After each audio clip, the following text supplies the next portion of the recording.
সনাতন ধর্মাবলম্বীদের অন্যতম ধর্মীয় উৎসব শ্রী শ্রী জগন্নাথ দেবের রথযাত্রা শুরু হয়েছে রোববার থেকে। আগামী 15 জুলাই উল্টো রথযাত্রার মধ্য দিয়ে শেষ হবে এ উৎসব। এই 9 দিন রাজধানীর কিছু সড়ক এড়িয়ে চলার পরামর্শ দিয়েছে ঢাকা মেট্রোপলিটন পুলিশ। রথযাত্রা উপলক্ষে দেশের বিভিন্ন মন্দিরে নানা মাঙ্গলিক অনুষ্ঠানের আয়োজন করা হয়েছে। ঢাকায় আন্তর্জাতিক কৃষ্ণ ভবনমূত্র সংঘ রথযাত্রা উপলক্ষে 8 দিন ব্যাপী অনুষ্ঠানের আয়োজন করেছে। প্রধান রথযাত্রা রোববার দুপুর 3টায় রাজধানীর স্বামীবাগ ইস্কন মন্দির থেকে শুরু হয়ে বিভিন্ন সড়ক প্রদক্ষিণ করে ঢাকেশ্বরী মন্দিরে গিয়ে শেষ হবে।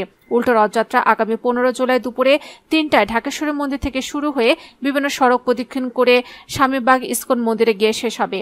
ডিএমপির পক্ষ থেকে জানানো হয়েছে, প্রধান রথযাত্রাটি রোববার স্বামীবাগ রোডের ইস্কন মন্দির থেকে দুপুর 3টায় শুরু হয়ে জয়কালী মন্দির মোড়, ইত্তেফাক মোড়, শাপলা চত্বর, দৈনিক বাংলা মোড়, রাজু ক্রসিং, গুলিস্তান, গোপাল শাহ মাজার, পুলিশ হেডকোয়ার্টার্স, সরকারি কর্মচারী হাসপাতাল, হাইকোর্ট মাজার, দোয়েল চত্বর, কেন্দ্রীয় শহীদ মিনার, জগন্নাথ হল, পলাশী হয়ে ঢাকেশ্বরী জাতীয় মন্দিরে শেষ হবে। পাশাপাশি আগামী 15 জুলাই একই পথ ব্যবহার করে রথযাত্রাটি ঢাকেশ্বরী মন্দির থেকে ইস্কন মন্দিরে ফেরত যাবে। রথযাত্রা উপলক্ষে এ সময় এসব সড়কে চলাচল করা যানবাহন সমূহকে বিকল্প রাস্তা ব্যবহার করার জন্য ডিএমপির পক্ষ থেকে অনুরোধ করা হয়েছে।